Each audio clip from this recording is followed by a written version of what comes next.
Welcome back. And tonight we're introducing you to another candidate for Justice of the Peace in Precinct 4, Darrell Booker. Booker says he was born and raised in Brazos County and has first-hand experience in law enforcement. I spoke with him at Polite Coffee in Bryan, where he says no one should ever be considered above the law. One thing that I think was really cool that I think I haven't really encountered for a lot of the candidates is that you mentioned you're actually from this area. You were born and raised here. Been here all my life. And you know, when you've been here all your life, now we got a lot of new people moving in, but the people who've been here for some time, you pretty much know all of them. And so I don't have to build an image. My image is already built. For the people who really aren't knowledgeable about what the Justice of the Peace does, can you go ahead and break that down for me? See, Justice of the Peace, they set bonds for certain misdemeanors and felonies. Class A or B misdemeanor and felonies, they set the bonds.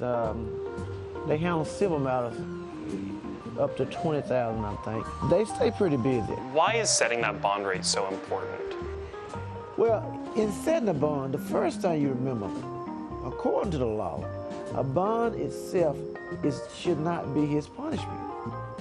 It's just to assure he'll come back and take care of business.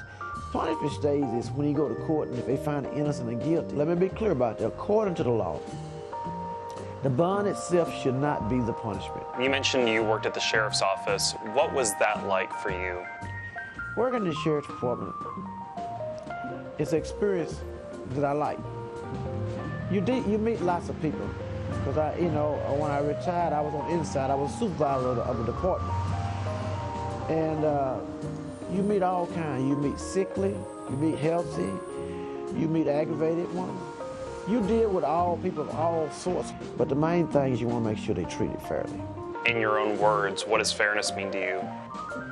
Fairness means use good judgment, but also use the law as your guideline. No one is above the law.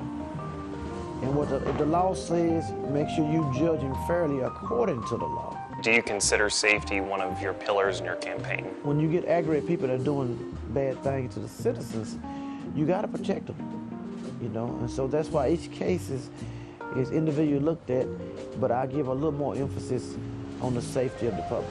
What makes you stand out as a candidate as opposed to your opponent? What I want to offer the people is I want to offer them integrity, transparency.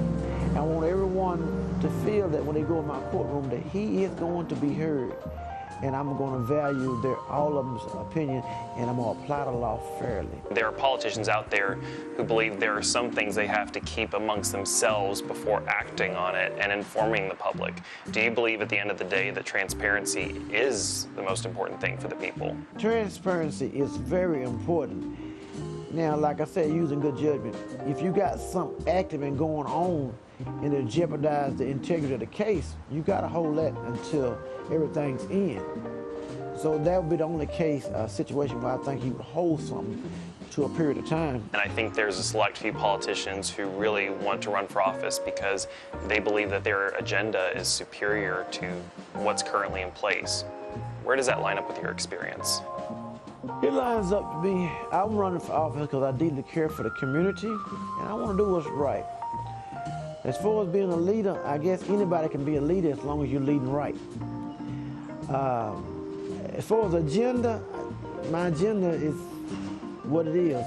I retired from the sheriff's department, and this is something I have a passion for. Because the best answer I can give, because leadership, if I can lead, and I lead in what's right, I'm okay with that.